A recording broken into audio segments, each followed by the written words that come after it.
Ladies and gentlemen, my name is Daniel Nasir Mirza. You are watching the #1 mixed martial arts show. You heard that right. #1 in Pakistan. This is the way in. Joining me today is a living legend. And I'll explain why in case you don't know in just a minute for Pakistani MMA. Kratos himself, the Sheikh Wara of Pakistani MMA. Ladies and gentlemen, Uloomi Karim Shaheen, all the way from Islamabad. First of all, bro, fuck yes. Thank you for being here. Thank you so much. I'm so glad we finally get to do this. And bro, when I say living legend, I mean living legend because it's a part of my research, you know, in this whole field of journalism and MMA journalism and sports journalism and just understanding Pakistani MMA. Yeah. If I go to my sources, and I won't name what they are, and if I go watch the old fights, and when I say old fights, brilliant. Thanks. We'll leave that in. Let's keep it. I love it. Let's keep it. Over tripped over a wire and close the ring light.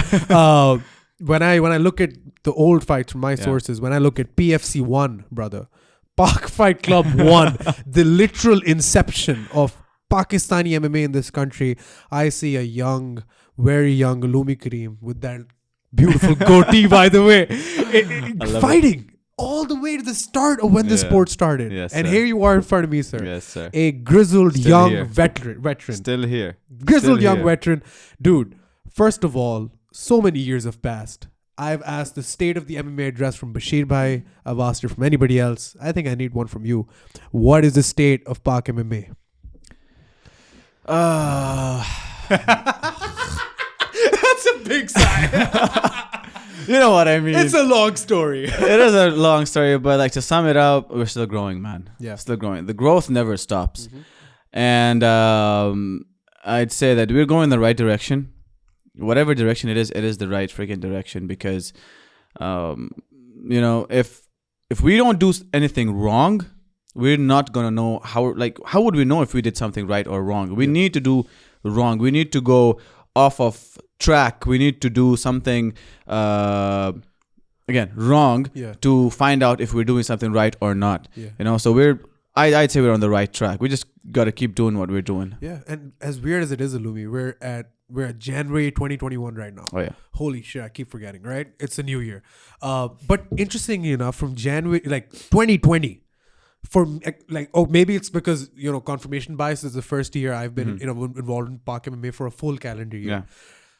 I feel like there's a very slowly, there's a storm that is kind of building up right now. I feel like people are really getting into PakMMA, and they're getting into MMA because of global reasons. You know, Conor and Khabib happened in 2019. Sure, the UFC is generally increasing in popularity.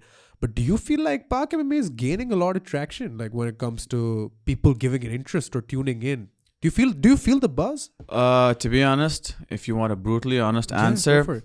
People in Pakistan don't really care about what's happening in Pakistan. One of the saddest and the harshest realities of the matter, because I mean, the amount of hype that MMA has in the country and the amount of the kind of ignorance that we have towards, by we I mean the layman of you know or the fans of the sport in the country. Like if you talk about, let's say, any event happening in Pakistan, nobody knows about it. Why? If you're such a big fan, and if you really think that, you know, you're a true fan of the sport and you want the sport to progress in the country, why and how come do you not know about the sport in the country? Like any organization or any fighter in the country. We only know the people who have fought abroad or who have appeared on the TV. Why? So people should care way more than, because how long ago was PFC 1? At least I think 2012. No. 2011 or 12. One of the two, right? So at least 10 years, almost 10 almost years a decade. Yes. Yeah, almost a decade. Almost a decade in, and we've grown. Obviously, like I see guys fight now compared to, you know, like obviously first of all, तो अगर आप पुरानी fight देखोगे, आपको सबसे पहली चीज क्या नजर आएगी कि, you know, the sport hadn't fully developed, or it was just starting. So there was guys who had just fundamentals, like एक बस बहुत अच्छा stand up fighter था, एक बहुत अच्छा grappler था. Which was basically what you saw in UFC 1 as well, right? You saw in PFC 1. It was very interesting watching that entire card. But now I feel like, of course, skill has developed. It has. People have gotten much better. Even like from 3 years ago, if I see the guys who are fighting now, right? I guess that's just time. It develops. You gotta give everything time, man. I mean, if you want something to progress, you have to give it time. You know. I mean, I've seen this. I've actually experienced this. That doesn't matter how much you know. You give it time. You know, everybody says, "Oh, you need to practice to be perfect," and everybody quotes Bruce Lee. Knowing is not enough. You must know how to do. You must, apply it or whatever. Be like water. Be like water. Be like water. Get eaten or drunk. Whatever. So, but it's just that if you don't give it time, just like you mentioned PFC. I mean, look at PFC. PFC is not here, but they gave us a foundation. They started things up. We had smoker events before that. And everyone was like, "Oh, this guy fights. ये तो लाहौर जाके underground fighting करता है." Everyone was like, "Oh, he fights underground." I didn't even know what underground. I thought just because you fight in a friggin' basement, they're like underground fighting कर रहा है. Yeah. I mean, that's where all the smokers used to happen. Right? It was like a basement where Bashir, I mean, if a guy over 6 foot, if he fought and if he jumped, he would, I kid you not, he would bang his head to the ceiling. Yeah. That's how it was. It actually happened, pardon me, to one of the kids in 3WL. Are you serious? It was brilliant. So what he did was, Kaim, if you're watching this, hi buddy. Time to tell this story. So he comes into the cage. There's this video. It's this beautiful video, right? So he calls himself the Kingslayer or some shit. 3WL guys have like names, gimmicks, whatever. So the Kingslayer is like in the ring now, and everybody's like, "Oh, hey, Kaim ki fight hai." Like they're all like, "Oh, what a boy," because like they were in A levels then, right? When I was in A levels, tab bhi yahi hota tha, except it wasn't in front of like cameras or in a cage. It was so the dude wall walks like Anthony Pettis, like kicks off the cage, spins 360, tries to land on his feet like Wonder Boy, bang, head straight on the concrete, busted open, immediately taken to National Hospital. That's Shaheen Academy. I love that place. Anyway, shout out Shaheen Academy. But yeah, everything needs time is what we're talking about. And one thing that I have noticed, like you have been at the top of the heap for ever since it started. Like we were talking about before this started, before this podcast started, Bijli gave it was a very long process. But, shout out to Wapda. Fuck you, Wapda. Shout out Wapda. But like we were talking about how, bro, like there's nothing easy or not has them nothing easy in your professional MMA career. You have 2 brothers who are your coaches. Alhamdulillah. Alhamdulillah. And what like excellent coaches to have, first of all. Best in the country. Definitely. Team Fight Fortress best in the country. I finally get to say this in the studio in front of somebody from TFF. The most winningest gym. That means the most national and international wins by fighters in MMA promotions. But yeah, I mean, you've been at the top of the heap. You've never gotten an easy fight. You've never gotten an easy fight, Uloomi. I wish I had one easy fight. I used to wish. Coaches, if whenever you watch this, why? That has to be such an interesting career trajectory to just get thrown the hardest possible fight by your 2 brothers who are also your coaches. Man, this is a very interesting kind of MMA career that you've had. Retrospective, we were talking about no regrets before. Yeah. You have no regrets, but I want you to kind of elaborate on that. What have you learned from this? What have you lost from this? Just be real with me. Man, I mean, I haven't lost anything, to be honest, apart from some brain cells. You always made me squirt water, man. Okay, at least first MMA fighter that's a little self-aware. I love it. But apart from that, to be honest, it's all gains. I've gained so much, man. I mean, I can't even put it into words. Physically, mentally, emotionally, character-wise. I mean, socially, even economically, everything. Whatever like you point at, I've gained from this sport and being that way, like being treated this a certain way, that the coaches were like really hardcore on me that no, you have a lot of expectations from you because A, you're the coach's brother, and B, you're like the first ever guy that we've trained, so you've got to be hard. And there was no easy way out for anything for me. Even in training, I had to like my training was not just in the gym. My training was at home as well. So they would, and my training wasn't like, okay, do this technique, do that technique. And my training was that, okay, we've learned this new thing. I remember the first time ever Coach Ehtisham learned an armbar. I was sleeping, and the next morning I had an A-levels result. And I quote this every single time. And he's like, oh, it wakes me up. He's like, come to my room. I've learned something new. And I was like, come on, let me sleep. I have an exam. He's like, Jaldi se aajo, I've learned something new. I want to show you something. I was like, okay, just wake, get up, go to his room. And he's like, look, I'll show you something really cool. This is how you break an arm.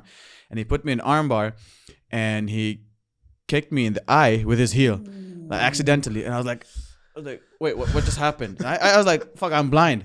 And I played along, and we learned how to do an armbar, and he, that weird kind of armbar where the knees are wide open, and we were still learning it. It's like watching on I think it was YouTube or some DVD that he had gotten from someone as a gift. And he was like, okay, this is how you pinch your knees, and this is how you break an arm, and this is what you do, and this is this is aise yahan se leverage aata hai. And I'm like, leverage aata hai, bazu tootta hai. Right? So the next morning I give an exam, I failed, and I was like that.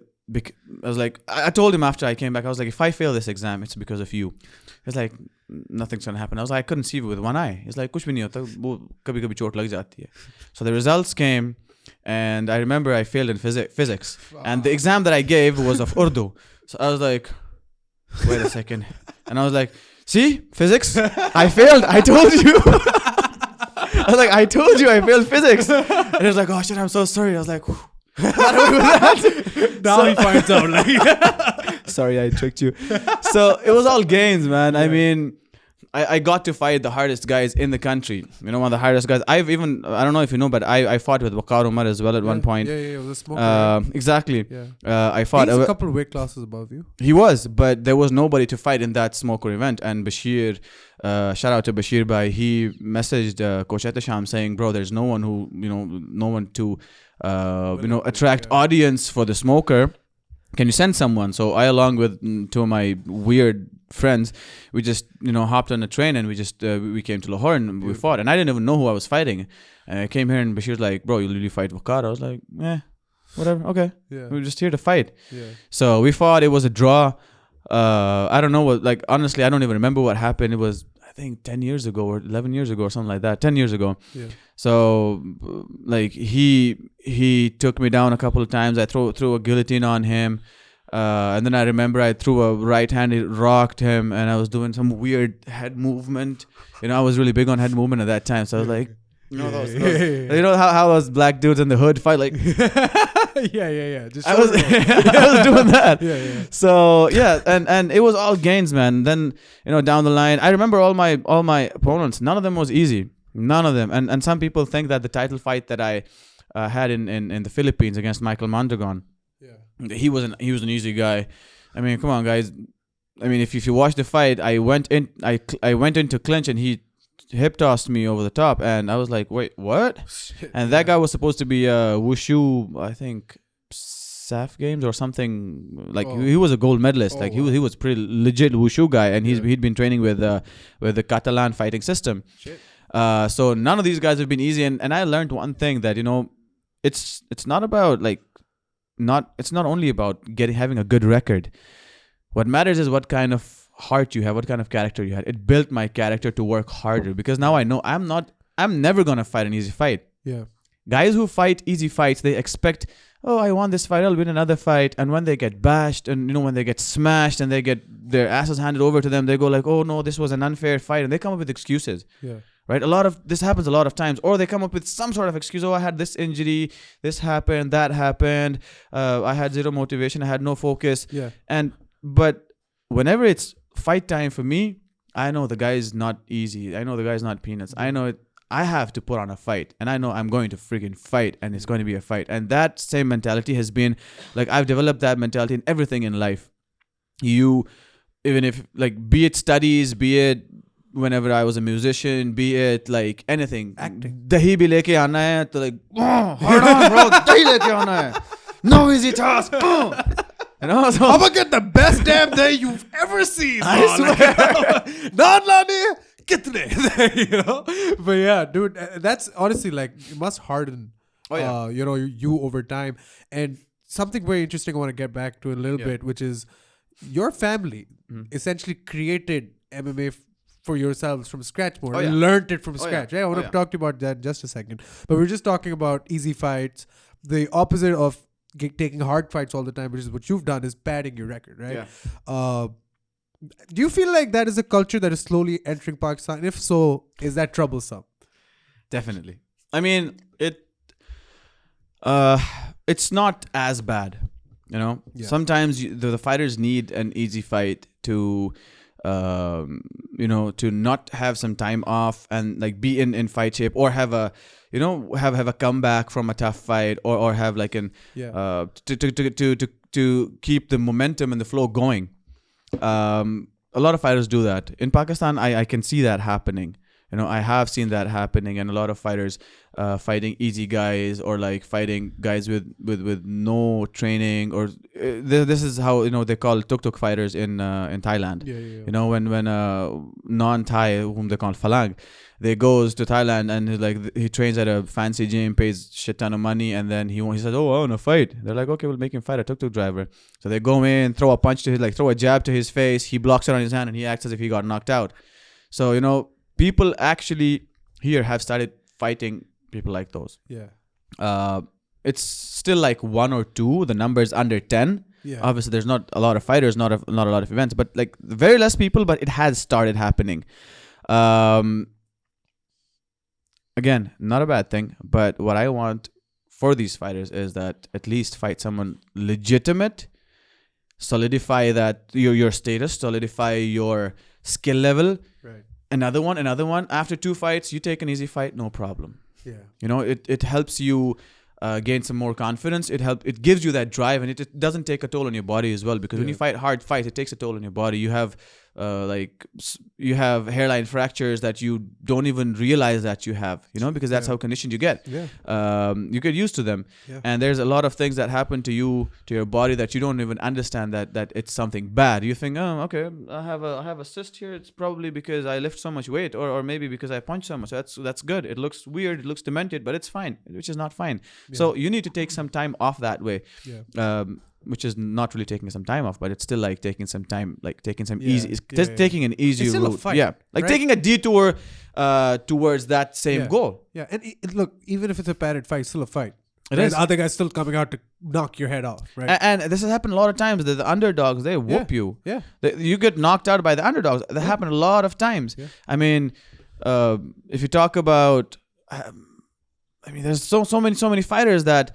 I don't even remember names. That's the thing. Getting punched in the head too many times. Yeah. I don't remember names. Fair enough. And so this has happened. Like even the UFC, a lot of places that look at Tony Ferguson's fight. GSP, bro. Yeah. Matt Serra came off the Ultimate Fighter.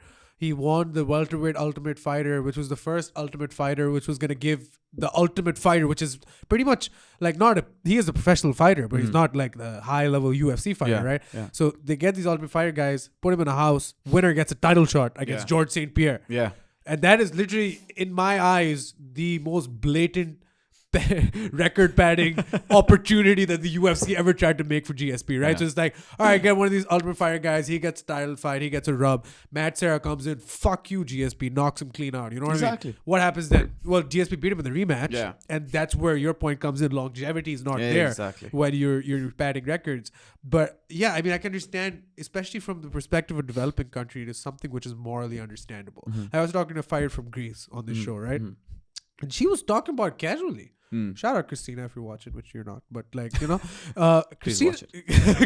was so casual. Like I loved it. She was like, "Oh," I was like, "Oh, what about this fight that you had, in 2016 or something?" Yeah.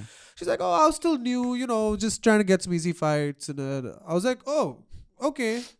I feel like the more you kind of accept and just say, okay, this is what it is. Yeah. Guys from this parts of the world don't get opportunities easily. Exactly. You know what I mean? Sometimes you need these kind of things to elevate yourself to a platform where the thing that you've given your entire life for actually gives you something in return. Exactly. So I can understand the argument for padding records, but ultimately the other side is also very true, which is you don't become hardened. You don't become the warrior that you are sitting in front of me. Right? Because look, that it conditions you in a certain way. Every fight that you fight, you get conditioned in a certain way. Yeah. Right? When I fought, let's take my last 2 fights. When I fought Imran Tarakhil in Afghanistan, August 2018, the lesson that I learned from that fight was that people are going to cheat. Nobody fights a clean fight the way we fight. Yeah. We're like, we'll go in there, we'll fight a clean fight. No grabbing fence, no holding shorts, like literally no hitting at the back of the head, no eye poking and everything. That guy put his finger in my mouth, and he put his finger in my mouth, and then he fish hooked me, and then he was trying to because I had double underhooks, and he was trying to like press off my face. Yeah. He was pressing off, and he had his finger inside my mouth, and it kind of like he got the bite mark, and then he started complaining to the ref that he bit me, and I was like, he put his freaking finger in my mouth. Like, how the hell am I supposed to? How do you bite someone's finger during a fight? Exactly. Anyway, yeah. Like, if he has his hands like this, how am I supposed to bite his finger? And he looked just like, wait a second. He was looking at his finger. Like, okay, yeah, you bit him. And he took him. And I didn't even know that he freaking deducted my point. Yeah. He was like, time. He did something like that. And then he's like, okay, go. Did he tell you? There's a way to deduct a point. Yeah, you grab a person, you tell, you show the, like, you make sure. Yeah. It's visible that the point's deducted. So, what's gone is gone though, but I learned something from it that this is the level of professionalism of the people in this certain area. Yeah. So you don't expect these things from these people. Yeah. So the same way, when I fought Jeremy Pacatiw, I learned about myself. I was like, okay, maybe I'm not all technique, maybe I'm hard as well. Yeah. I kept pushing. I don't remember anything from the fight, and when after the fight, Coach Atif was like, "Do you remember when you did that? It was so beautiful." I was like, "Huh? Damn." I was like, "What?" What? Wait, I don't even know. Talk about that Jeremy Pacatiw fight. Like, all heart. What do you mean by, like, were you there? Like, after what point were you not there? When I watched the fight, I watched the time 2 minutes 30 something seconds of the first round. When I stepped back, and I started when my back hit the fence. That's the thing that I remember, because I was looking at where did I hit. Where did my back hit the fence? And that's the first time my back hits the fence in the first round.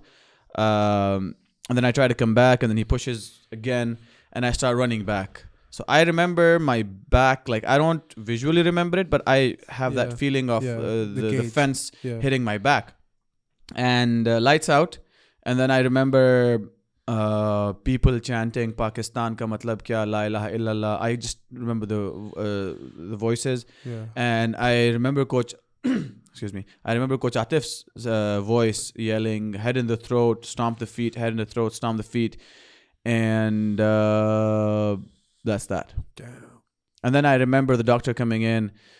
So when I gained senses, there was some light flashing in my eye. I thought I was dreaming. I was like, what's this? And then I was like, oh shit, I was in a fight. Fuck. And I was like, fuck, where am I? And I was like trying to look left and right, and I can't see anything. Everything is like dark. Yeah. And then the light's still flashing, and I heard a voice saying, then he said, the eye is fine. It's just, I think it's a fracture, which is ki wajah se jo hai na, wo swelling ho gayi hai, something along those lines. Yeah. And I'm like, holy shit, wait, why can I not see? I thought I was still in the cage. I opened my eyes, and I see we're in the tents in the back at the changing area. And I was like, whoa, what happened? And I looked at my hands, the hand wraps are gone. I am all like dressed. I'm wearing someone's hoodie. I'm wearing my slippers. I'm like, did I get knocked out in the first round? And Coach was like, kya bakwas kar raha hai yaar? You fought so good, you came back in the first round. I was like, so did he finish me at the end of the first round? I was like, no, you don't remember mounting him and throwing elbows in the second round.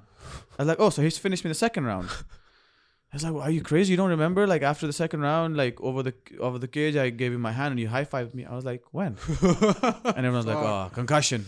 So I was like, no, but tell me what happened.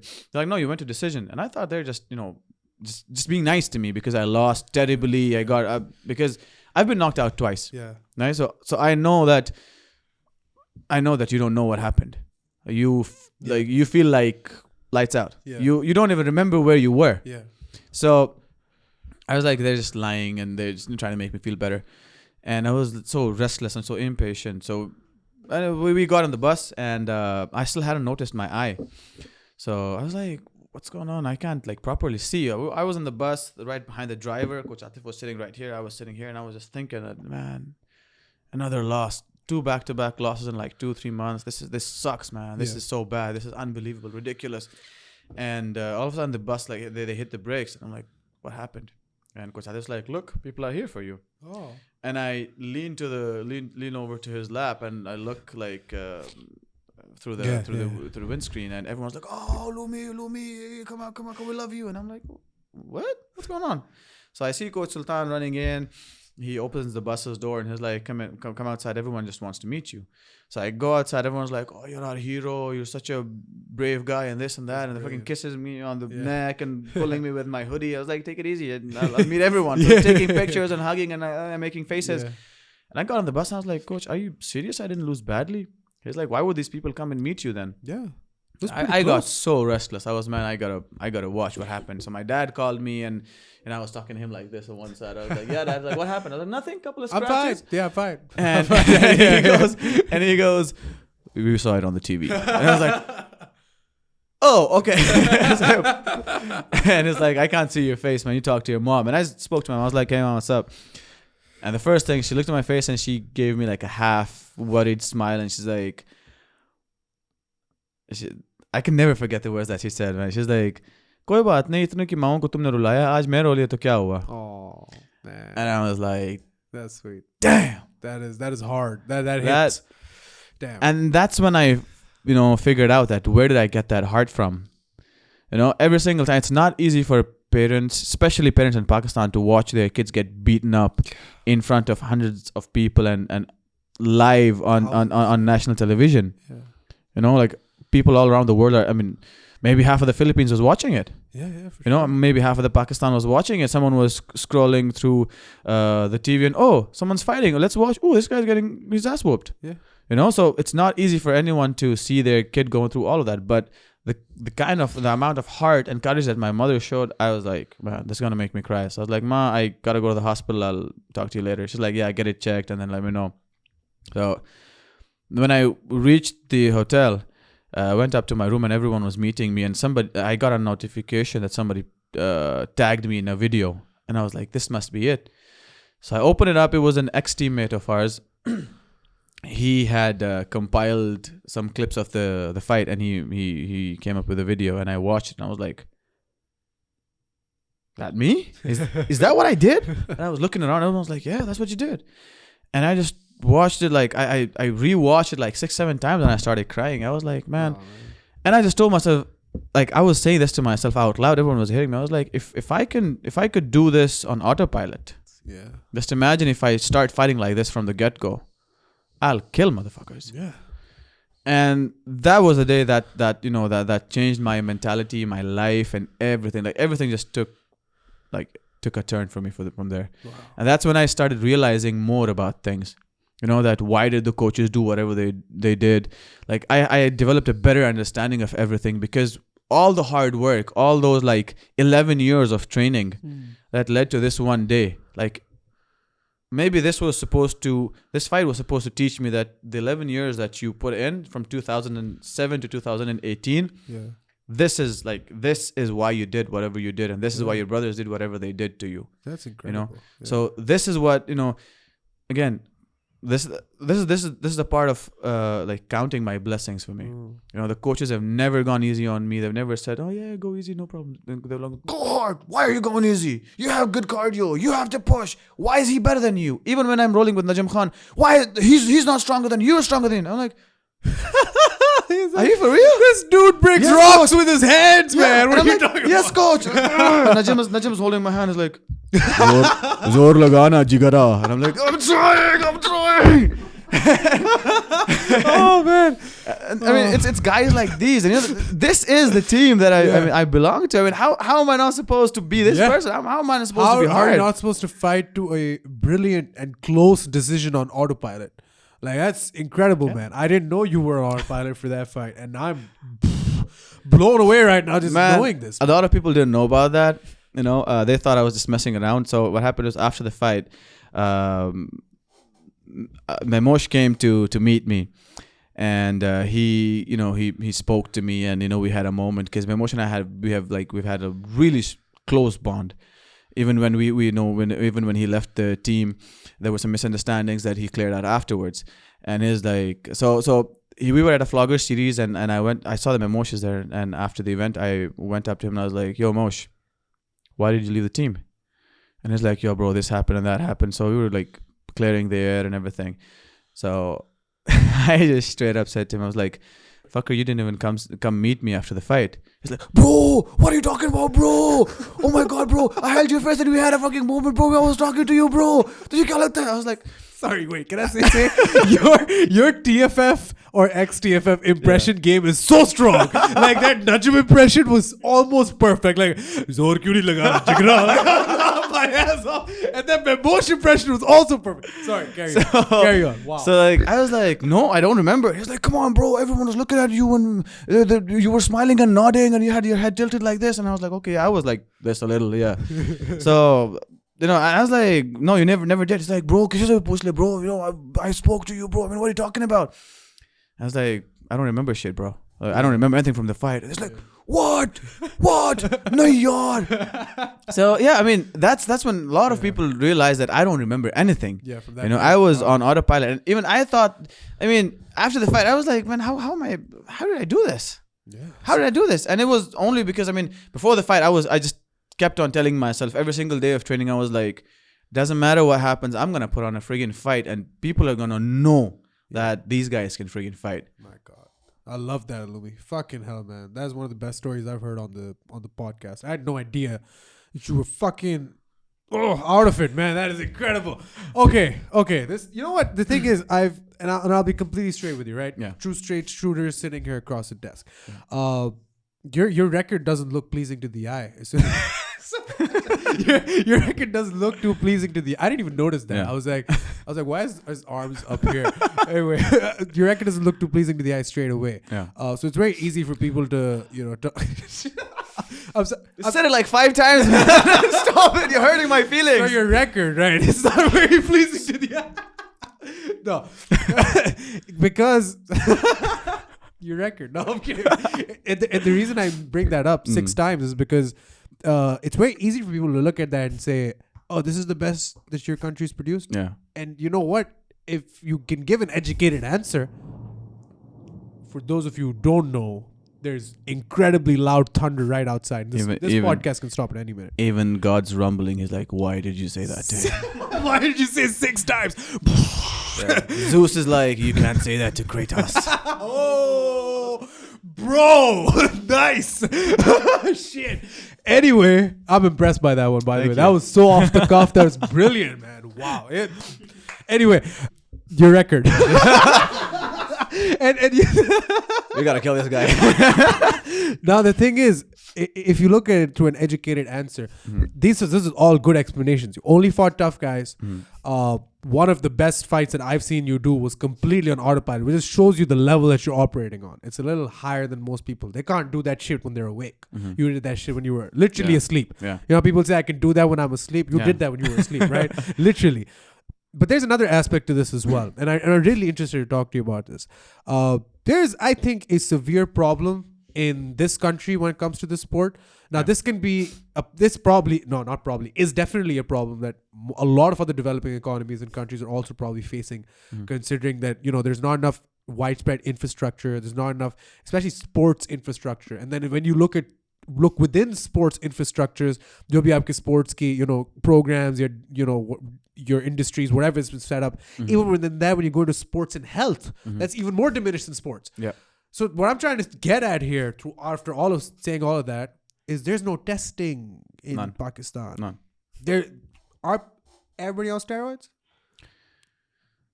Is everybody on steroids? MMA fighters in Pakistan, not all of them. Yeah. But I'd like to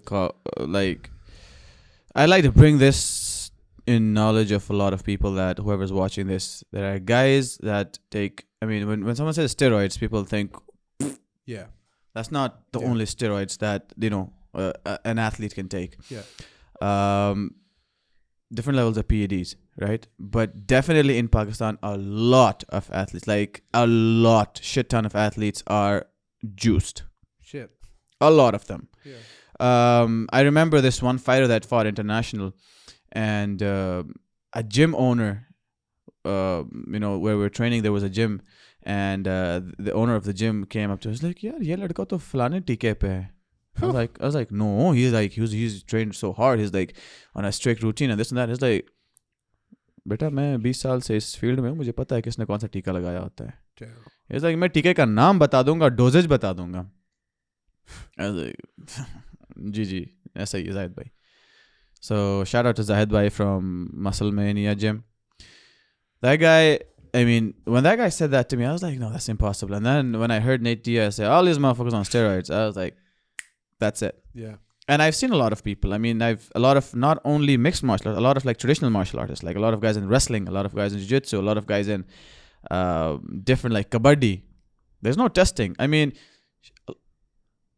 let me say it, like, let me put it this way.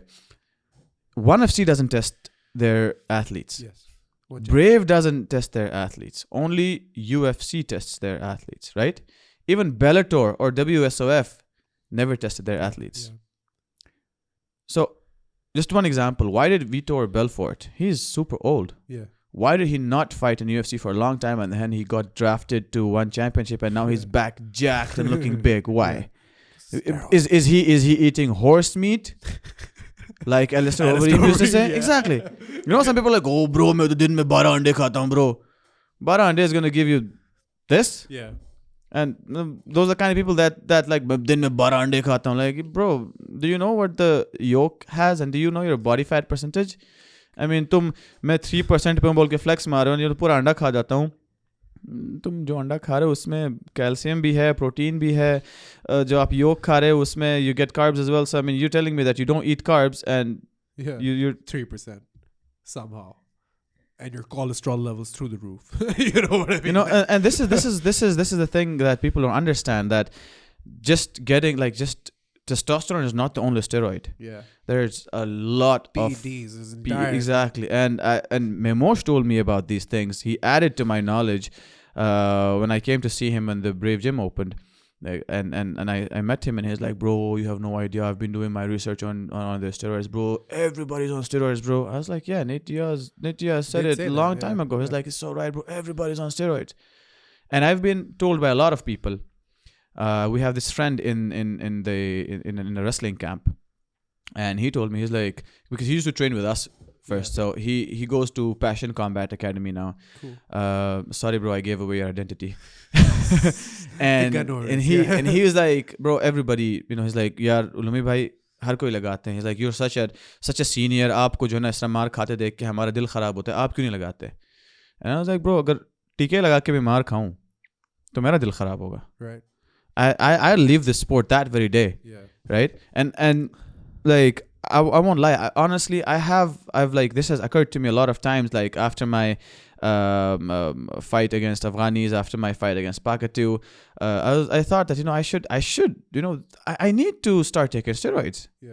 Because look at what happened to my body. Yeah. I've had like multiple fractures after Pacatiw. I had like 7 fractures in the eye, like orbital 2 fractures in the nasal and 2 in the jaw. By the way, thank you so much, Jeremy, for fixing my jaw. I had clicks in both the jaws. He punched this one back in, so thank you so much for that. You saved my Shout out saved Jeremy money. Pacatiw. Fuck it. So yeah, I mean, I wanted to, and there was this the same Zahid bhai. He was like, bro, if you want, I can tell you which one to take and how much. Like, I can tell you the entire cycle, like how it's done, how it's you know, worn off of the body before a fight. That even when you get tested, you won't get tested positive. Yeah.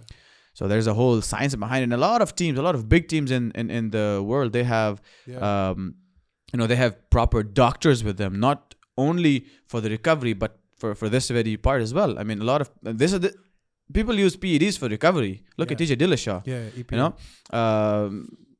a lot of athletes, man. Like they literal Russian, Rocky Balboa Russian doctor monitoring your steroid levels. Exactly. And now that you said Russian, it occurred to me the Russian team was not allowed. They were not competing somewhere in some big event. I think it was Olympic or something with the Russian wrestling team. Why? Because the opposite. Exactly. And because they were going to get tested.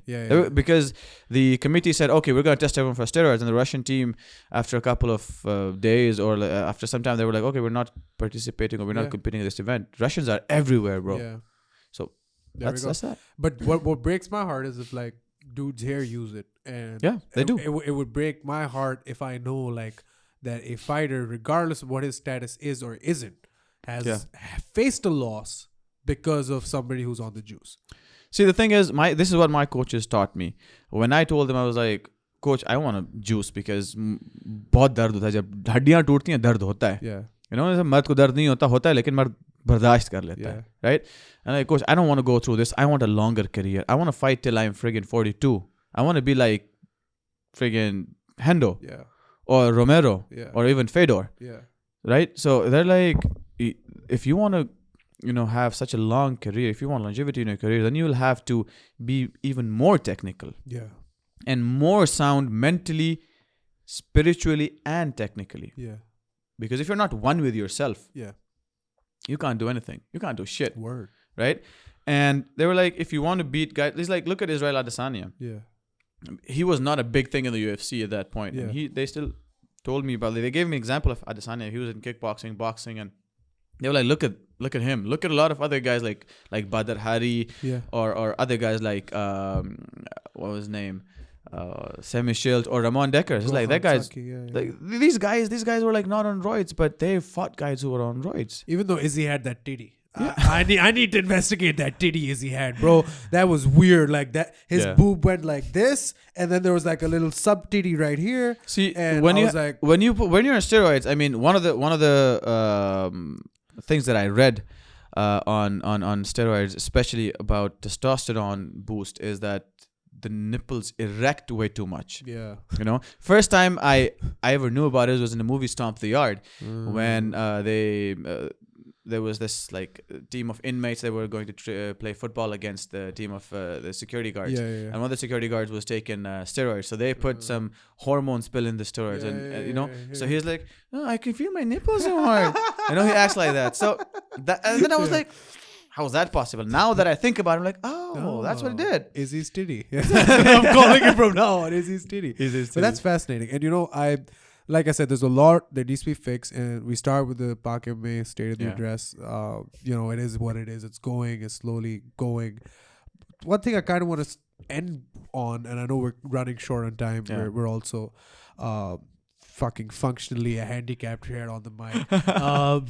But you know what? One thing I really wanted to discuss with you was TFF, and I wanted to discuss the current state of TFF. It's been a hard year. I think straight up. It has. Bit of a losing streak.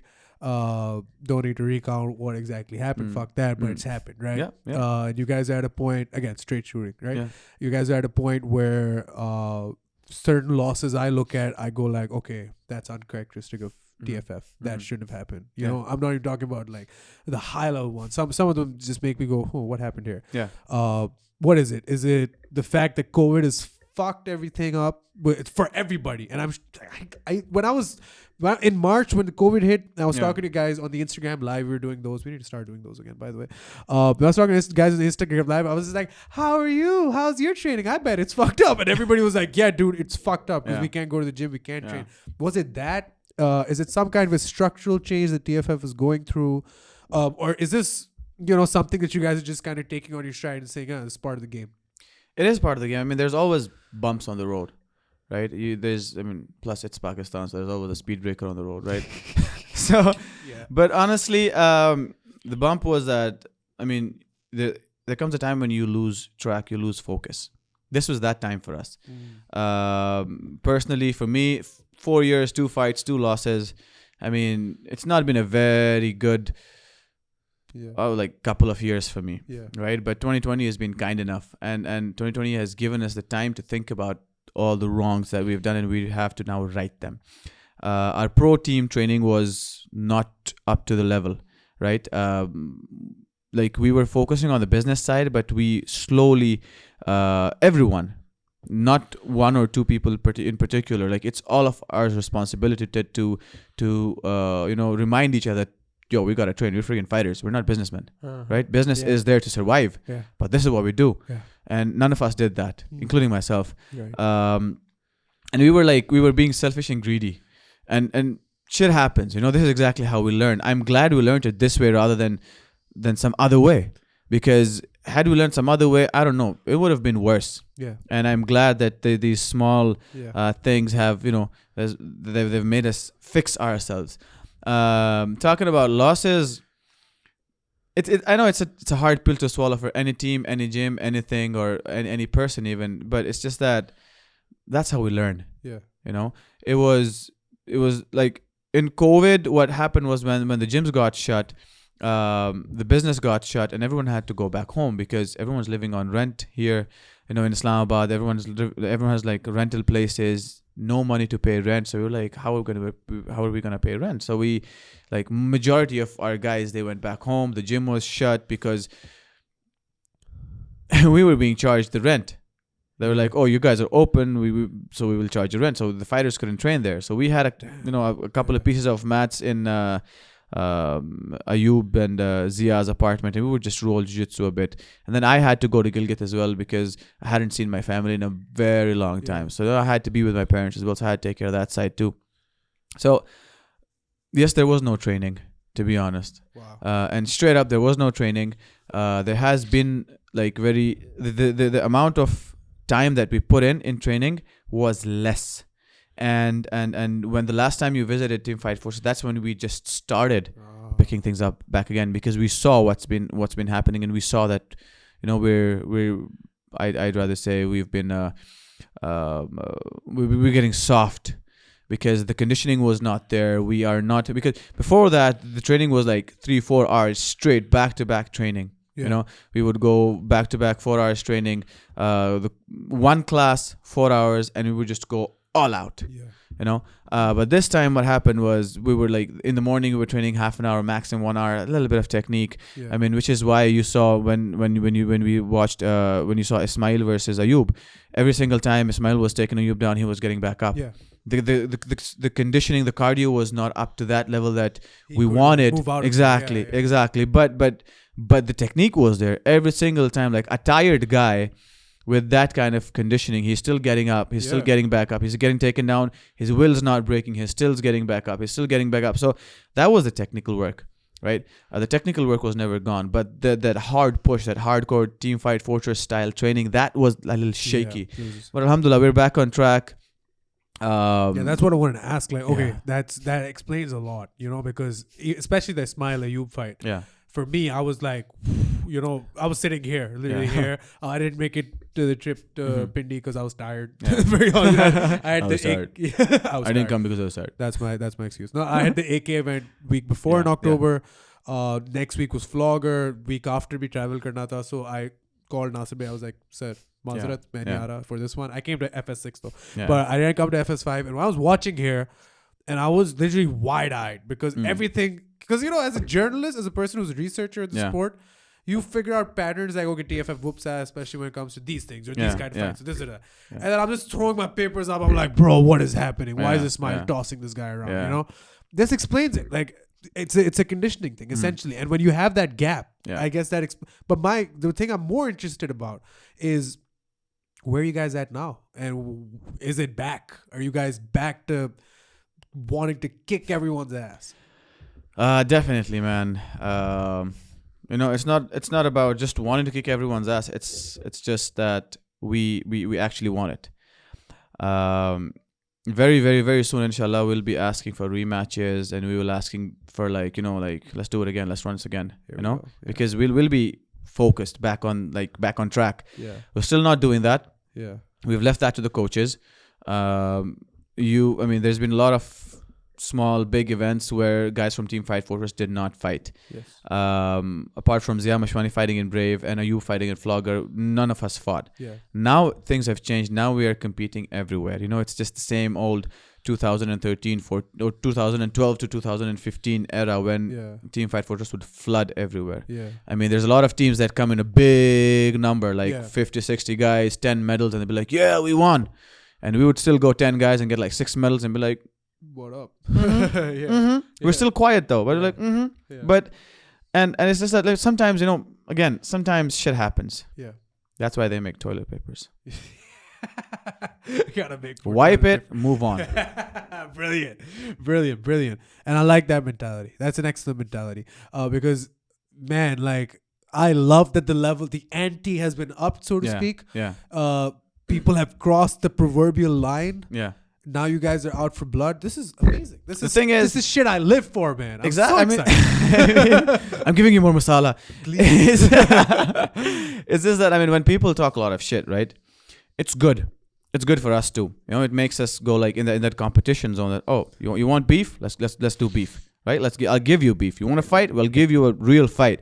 And with all of that, I mean, a lot of people have been talking a lot, right? We're at this point, we've never talked big, be it back in the day or be it now. We've never talked big. We've never said anything about anyone to anyone. We've stayed quiet. Like, yes, sir.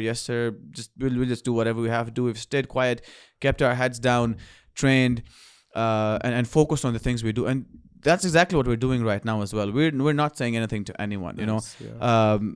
I think Bruce Lee said, or who said it, that it's a coward's trait to speak a lot and this and that. And I'm sorry, I'm really bad with this. No, I'm so not into watching and reading a lot of things. I'm just like, do it and get punched in the face. I'll punch people in the face, you know. So it's just that, you know, a lot of people who are insecure, they talk a lot because they want to prove to someone that, oh, we are the shit. We don't have to say anything. I mean, why do I need to speak that I am so big? Why do I not show it? Yeah. You know, why not show it? And this is what our coaches at Team Fight Fortress have taught us. Coach Atif, beat Coach Atif Imtiaz Bhatt, beat Coach Ehtisham, beat Coach Sultan. They have their own way of teaching things.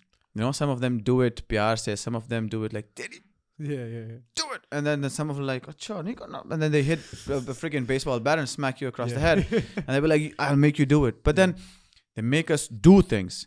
They don't make us talk about things. Yeah. So talking is important to sell, yes. But what shows, jo dikhta hai wo bikta hai. Right. Jo bolta hai wo nahi bikta. Jo dikhta hai wo bikta hai. So we believe in that. So we're going to be back. It's going to take some time, but very soon you'll see Team Fight Fortress coming back, especially in Brave, in One Championship, or in One Warrior Series, and obviously coming through Flogger Series. Oh my God, I love that, man! Goosebumps right here, goosebumps. Hey, listen, I don't care about anybody else. I personally am gonna be there throughout your journey at TFF, because man, we gotta get this shit documented. Oh, yeah. Like, the years I've researched, you know, the biggest thing is that's pissed me off. There was not one guy who wanted to go there with a camera and show everything the way it's supposed to be presented. We had to bring Umar Fasie out of retirement. Shout out, Umar. Fucking love you, man. You know what I mean? And now I'm so happy we get to see this shit. And we want to be there every step of the way. Dude, I've been waiting for this podcast for so long. And you know what the sign for good podcast is? Mm-hmm. If I just shut the fuck up and let you take the wheel. And it was such a pleasure listening to you, dude. Thank you so much, sir. Natural born storyteller, absolutely charismatic dude. And fuck yes, let's go. 2021 is the year. I feel like PakMMA is going to be higher and higher than ever. Oh, yes. Thank you so much for coming, brother. Anything you want to say, take us home, please. Team Fight Fortress in the house. Fearless. Yo, I love that. Ladies and gentlemen, stay tuned for a lot more from me, from Uloomi, from Umar, from Team on the Mic, from The Way. And I just want to say the 3 words that end the podcast every single time. And please just keep it tight and stay tuned. Thank you.